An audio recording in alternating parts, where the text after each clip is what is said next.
भौतिक और दिव्य में यही फर्क है कि जो ये 3 गुण है, सतोगुण, रजोगुण, तमोगुण, ये भौतिक में होते हैं और यही हमें बांधते हैं, और दिव्य में ये तीनों गुण नहीं होते, लुप्त नहीं होते, होते ही नहीं है। ये 3 गुण फंसाने वाले हैं और उन 3 गुणों से निकलना ही सारा जो हम प्रक्रिया कर रहे हैं वो इन 3 गुणों से निकलने के लिए कर रहे हैं, इस बंधन से मुक्त होने के लिए कर रहे हैं।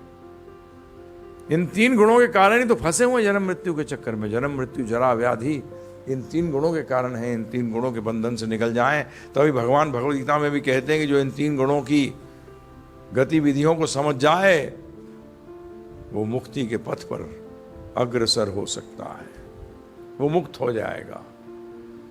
और यही बताया है कि इनको पार करना, इन 3 गुणों का पार करना कोई बच्चे का खेल नहीं है। हम स्वयं इसको पार नहीं कर सकते। अपनी तपस्या से, अपनी मेहनत से हम इन 3 गुणों को लांग नहीं सकते। हम इतने असहाय हैं इन 3 गुणों के सामने। तभी भगवान ने कह दिया, देवी है ऐसी गुणमयी मम माया दुरत्या, मामेव ये प्रपद्यन्ते मायाम एताम तरन्ति ते। बड़ी मुश्किल है इस माया को तारना, परंतु तरीका बता दिया। माम एव प्रपद्यन्ते। प्रपद्यन्ते का मतलब है शरण में। किसकी? मेरी। और 2-4 की नहीं, एव, केवल। एव का 2 अर्थ होते हैं, केवल भी और सर्टनली भी। सर्टनली को हिंदी में क्या कहेंगे? निश्चित रूप से। क्या? निश्चित रूप से। ये दोनों अर्थ आते हैं एवा शब्द में, ठीक है ना जी। तो कह दिया कि मेरी शरण में जा, माया में ताम तरंती ते। मैं तुझे इन 3 गुणों वाली माया से तरंती तार दूंगा। तो हमें किसी शरण में जाना पड़ेगा। माम भगवान श्री कृष्ण की या उनके प्रतिनिधि के, उनके प्रतिनिधि के। केवल प्रतिनिधि में और कृष्ण भगवान में इन 3 गुणों से निकालने में कोई भेद नहीं है, क्योंकि 3 गुण, जो प्रतिनिधि है वो तीनों गुणों से परे है, इसलिए वो हमें कृष्ण भगवान तक ले जा सकता है।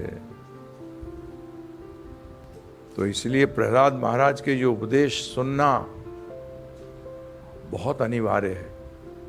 जब भी ध्यान रखिएगा, भगवत गीता सुनने के बाद आपको भक्ति नहीं मिल जाएगी, भक्ति आपको भागवतम के बाद मिलेगी, श्रीमद् भागवतम के बाद मिलेगी। क्योंकि जहां भगवत गीता में भगवान बोल रहे हैं और भागवतम में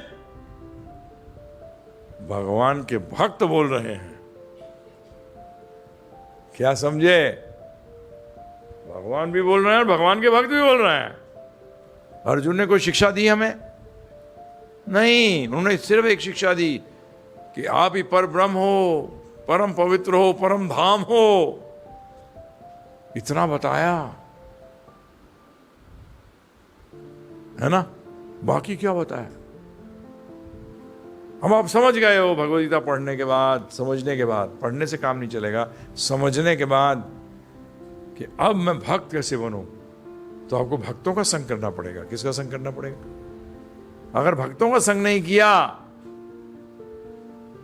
तो क्या किया? भगवत गीता ने संबंध ज्ञान क्लियर कर दिया। भागवत में बता रहा है कि संबंध ज्ञान में कार्य कैसे करते हैं और अंततः प्राप्त क्या होगा। अंततः प्राप्त क्या होगा।